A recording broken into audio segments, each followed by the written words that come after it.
masalah jalan. Ya. Yang trik pertama longsor kan udah kami gotong royong.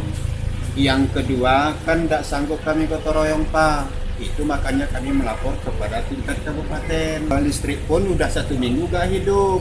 Informasi dari sana kemari kan gak ada. Bukan gak dilayan Bapak ini.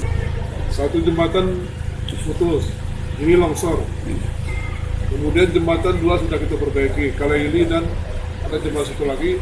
Ini baru longsor karena juga bencana alam akibat curah hujan tinggi. Iya. Ini sudah digotongkan masyarakat sekarang. Nanti akan dibantu juga oleh BPBD. BPD. Juga ke sana. Ya. Jadi sabar loh masyarakat ini. Karena ini bukan hanya di sana. Ya. Beberapa titik kita longsor di mana-mana. Ada yang putus kota. Ini termasuk ke dalam sekitar putus kota. Ini alhamdulillah masyarakat mau berteror. Iya.